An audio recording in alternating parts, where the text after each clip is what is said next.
2023யோட tail எண்டில் நம்ம இருக்கோம். இந்த வருஷத்தில் ஜான்வரிலேருந்து இந்த டிசம்பர் வரைக்கும் பலவிதமான சூழ்நிலைகள் நம்மளுக்கு ஏற்பட்டிருக்கலாம். கஷ்ட நஷ்டங்கள் வந்திருக்கலாம், சந்தோஷம் வந்திருக்கலாம். ஒரு லைஃப் ஒரு ரோலர் கோஸ்டர் மாதிரி இருந்திருக்கலாம். ஒரு நாள் சந்தோஷம், ஒரு நாள் வருத்தம், அந்த மாதிரி பலவிதமான உணர்வுகள் நம்ம மனசில் போயிருக்கலாம்.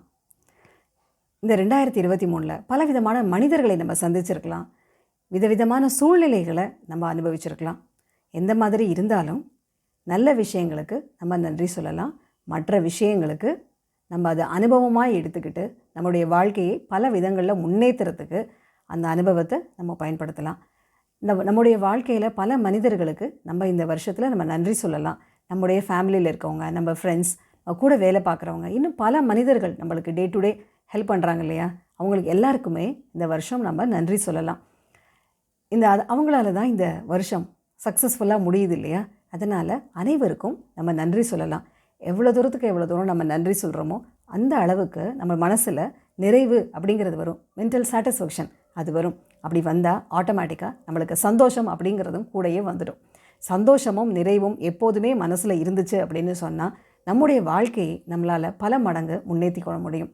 இந்த 2023 எல்லா விஷயங்களுக்கும் நன்றி சொல்லி இந்த 2023 சக்ஸஸ்ஃபுல்லாக நம்ம வழி அனுப்பி வைக்கலாம்.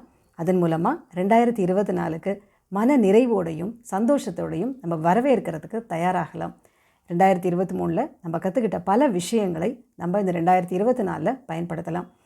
மெடிடேஷன், அதாவது ஹோப்பனோபோனோ மெடிடேஷன், பாசிட்டிவ் அஃபர்மேஷன், விஷுவலைசேஷன், அந்த மாதிரியான பல விஷயங்களை நம்ம செய்கிறோம் இல்லையா? கிராட்டிடியூட் ஜேர்னலிங், இந்த விஷயங்களெல்லாம் தொடர்ந்து இந்த 2024லையும் நம்ம செய்யலாம்.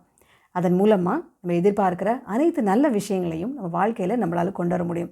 அது பணமாக இருக்கலாம், இல்லை ஆரோக்கியமாக இருக்கலாம், இல்லை ஃபேமிலியாக இருக்கலாம். எந்த ஒரு விஷயமாக இருந்தாலும் எந்த ஒரு நல்ல விஷயத்தையும் நம்மளால் நம்ம வாழ்க்கையில் கொண்டு வர முடியும். அதற்கான அந்த மெடிடேஷன், அந்த விஷயங்களெல்லாம் நம்ம தொடர்ந்து செய்யலாம். இந்த 2023 என்னுடைய வியூவர்ஸ், என்னுடைய சப்ஸ்கிரைபர்ஸ் எல்லாருக்குமே என்னுடைய நன்றி. 2024 நம்ம தொடர்ந்து நல்ல விஷயங்களை கற்றுக்கிட்டு நம்ம வாழ்க்கையை பல மடங்கு நம்மளால் எதிர்பார்த்ததை விட பல மடங்கு நம்மளால் முன்னேற்ற முடியும். Let us create miracles in our life. உங்கள் அனைவருக்கும் என்னுடைய இனிய புத்தாண்டு நல்வாழ்த்துக்கள்.